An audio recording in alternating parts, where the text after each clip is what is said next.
जैसा ही सरमाई तातीलें आते हैं, समर हॉलीडेज़, तमाम हिंदुस्तान के जो म्यूज़ियम्स हैं वो लोग कुछ ना कुछ स्पेशल प्रोग्राम्स लगाते हैं ताकि टूरिस्ट को अट्रैक्ट किया जाए। ख़ास तौर पर जो चिल्ड्रंस रहते हैं उनके लिए कुछ ना कुछ स्पेशल प्रोग्राम्स लगाए जाते हैं।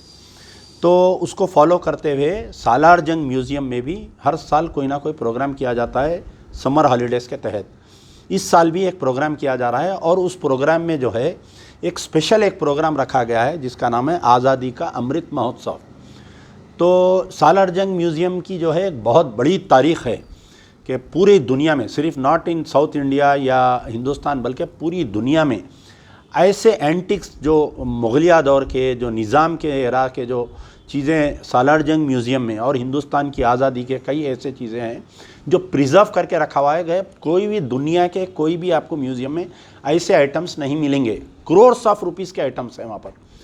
तो सालार जंग म्यूज़ियम की थोड़ी तारीख़ में बतलाना चाहता हूँ कि 23 जुलाई 1963 को पंडित जवाहरलाल नेहरू ने इसकी संग बुनियाद रखी और इसका इफ्तिदा जो है डॉक्टर जाकिर हुसैन 24 जुलाई 1963 को इसका इफ्तिदा अमल में आया।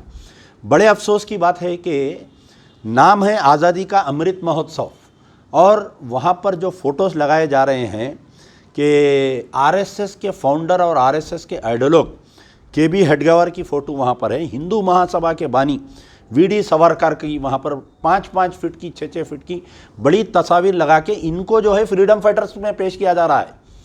तो जबकि तारीख़ गवाह है कि ये वी.डी. सावरकर सेलुलर जेल में रहकर एक मर्सी पिटीशन डाला था वहाँ पर ब्रिटिशर्स के आगे कि मैं हिंदुस्तान की आज़ादी में कोई हिस्सा नहीं लूँगा, मुझे माफ़ कर दो बोलकर।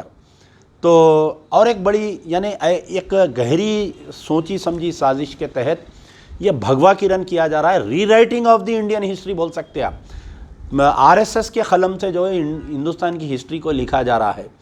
दूसरी चीज़ ये है कि जहाँ पर आप वी.डी. सावरकर की और आपके के.बी. हेडगेवार की तस्वीर लगा रहे हैं वहाँ पर हकीकी जो हिंदुस्तान में जो पार्ट लिए, जैसा रानी झांसी बाई की वहाँ पर तस्वीर नहीं है। बी.आर. अम्बेडकर का एक बहुत बड़ा कारनामा है हिंदुस्तान की आज़ादी में और कॉन्स्टिट्यूशन को लिखने में।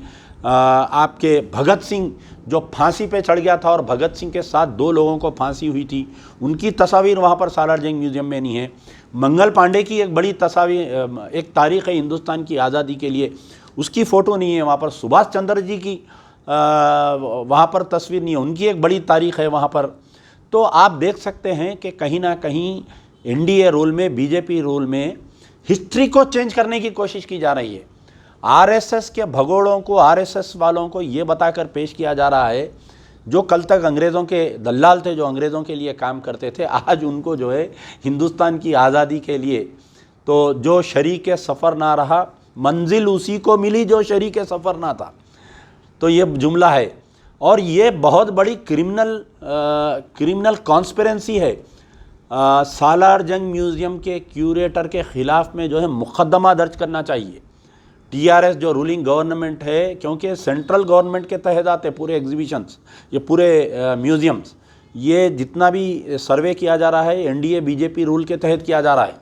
लेकिन क्योंकि state government is here in Telangana, they should book a criminal conspiracy case against the curator of the Salar Jung museum. हम मुतालबा करते हैं कि क्यूरेटर के ख़िलाफ़ में मुकदमा दर्ज करके उसको गिरफ़्तार करना चाहिए और वो 2 तस्वीर को फौरी हटा देना चाहिए।